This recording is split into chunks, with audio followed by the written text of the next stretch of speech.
Você já se sentiu assim, com esse nó na garganta, observando o mundo ao seu redor em silêncio, se perguntando por que sua jornada parece tão parada? Você se esforça para ser uma pessoa correta, para seguir os preceitos, para evitar os conflitos e honrar a Deus com uma vida íntegra. Você ora, jejua, busca ser uma presença de paz. Mas quando olha para o lado, parece que as grandes oportunidades, as portas que se abrem de forma milagrosa, as bênçãos mais ousadas, são entregues justamente para aqueles que parecem arriscar mais, que são mais barulhentos, talvez até menos certinhos que você. É uma sensação confusa e solitária, que nos leva a questionar no silêncio do nosso quarto: Senhor, o que estou fazendo de errado? A minha dedicação não é o suficiente? Essa pergunta, se não for respondida, pode se transformar em uma semente de frustração e distância, minando a beleza da nossa caminhada de fé. Essa frustração silenciosa é, na verdade, uma das mais perigosas armadilhas espirituais. Ela nos leva a crer em uma mentira sutil, a de que Deus deseja de nós uma perfeição passiva,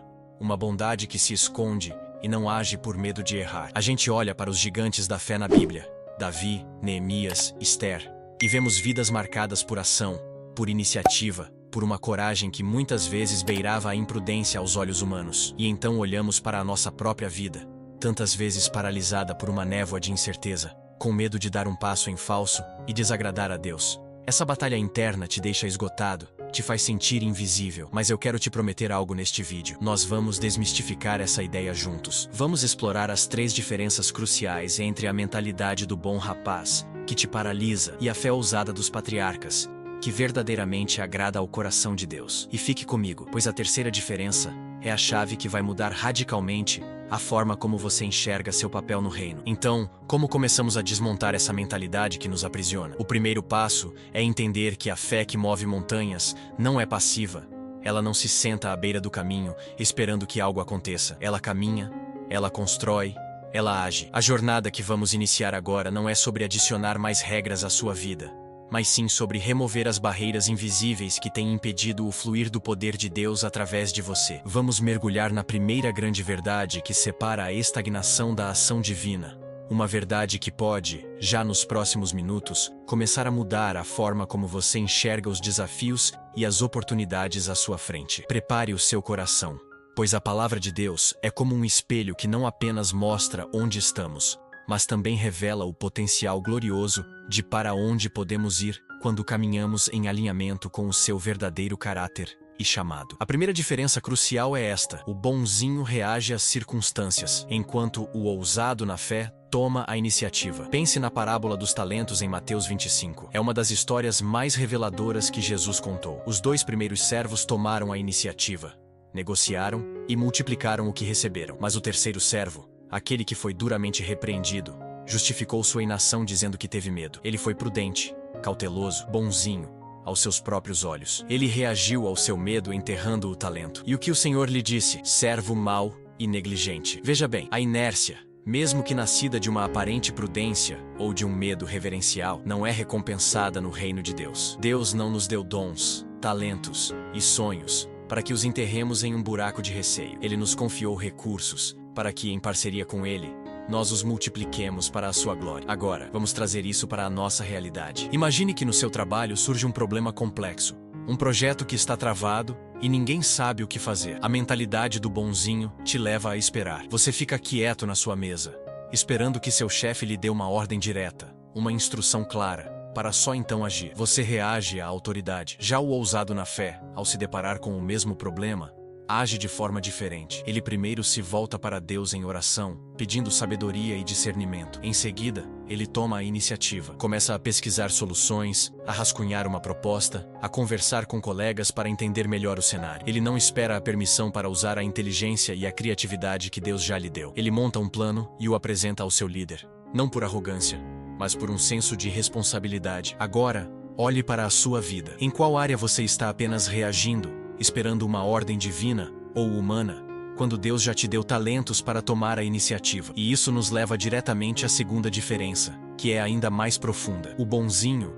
teme desagradar as pessoas, enquanto o ousado na fé teme, acima de tudo, desagradar a Deus. Esta é a batalha central que se trava no coração de muitos crentes. Vemos isso claramente na vida do rei Saul. Em 1 Samuel 15, ele desobedece a uma ordem direta de Deus. E qual foi a sua desculpa? No versículo 24, ele confessa: tive medo do povo e dei ouvidos à sua voz. O medo da rejeição, a necessidade de aprovação humana, foi maior do que seu temor a Deus. Em contraste, vemos Davi, um homem que estava disposto a parecer um completo tolo dançando com todas as suas forças perante a Arca da Aliança, ou a enfrentar a fúria de um gigante com apenas uma funda na mão. Seu foco não estava nas aparências ou na opinião da multidão. Seu coração estava cativo pelo desejo de agradar unicamente ao Senhor. A liberdade de Davi vinha de uma única fonte.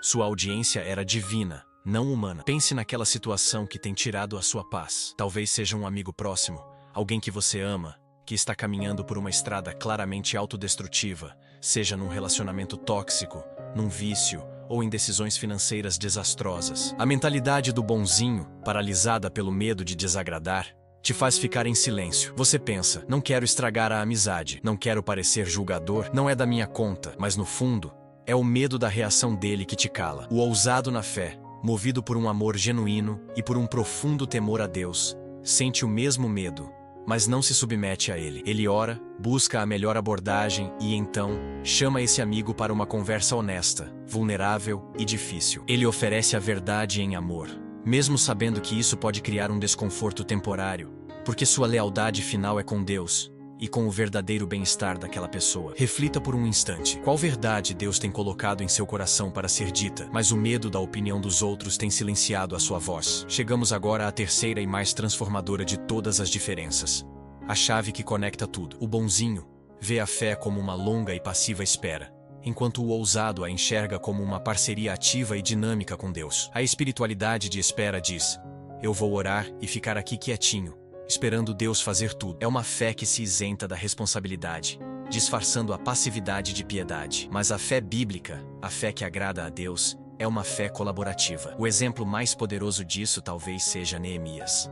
Ao saber que os muros de sua amada Jerusalém estavam em ruínas, ele não se limitou a dizer: que pena, vou orar para que Deus levante alguém para resolver isso. A palavra nos diz que ele se sentou, chorou, lamentou por dias, jejuou e orou perante o Deus dos céus. Sua jornada começou no lugar certo, na total dependência e quebrantamento diante do Senhor. Contudo, a história de Neemias não parou na oração. A sua oração foi o combustível para a ação. Depois de se derramar diante de Deus, ele se levantou. Ele fez um plano detalhado. Ele foi corajosamente até o rei Artaxerxes, o homem mais poderoso do mundo na época, e pediu recursos, cartas de autorização, madeira. Ele viajou por meses, inspecionou os muros à noite, enfrentou a oposição e organizou todo o povo para a reconstrução. A fé de Neemias era uma dança perfeita entre a soberania de Deus e a responsabilidade humana. Ele orava como se tudo dependesse de Deus e trabalhava como se tudo dependesse dele. É a mais pura ilustração de Tiago 2,26,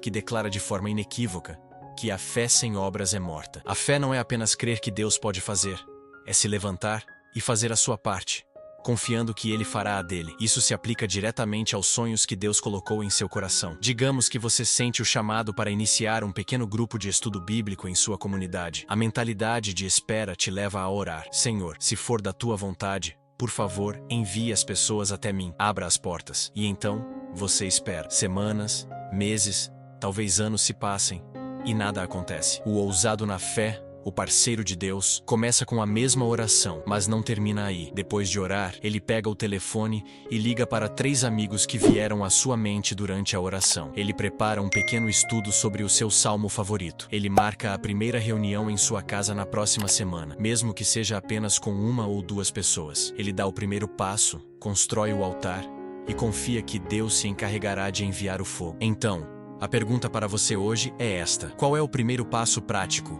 a primeira pedra que você pode colocar hoje para começar a construir aquilo sobre o qual você tem apenas orado? Ao olharmos para trás, percebemos que estas 3 chaves não são ideias isoladas, mas sim uma engrenagem divina, que funciona em perfeita harmonia. Percebe como a parceria ativa com Deus, o temor a Ele acima dos homens e a iniciativa andam de mãos dadas? Você não conseguirá tomar a iniciativa, a primeira chave, se estiver acorrentado pelo medo do que os outros vão pensar, a segunda chave. E a única forma de se libertar desse medo é entender profundamente que sua fé não é uma espera passiva, mas uma parceria dinâmica com o Criador do universo, a terceira chave. Quando você compreende que é um co-herdeiro com Cristo, chamado para colaborar ativamente na expansão do reino, A opinião dos outros perde o peso. Sair da síndrome do bom rapaz não é, de forma alguma, um convite para se tornar arrogante, imprudente ou insensível. Pelo contrário, é um chamado para se libertar e finalmente ser quem Deus te criou para ser: corajoso,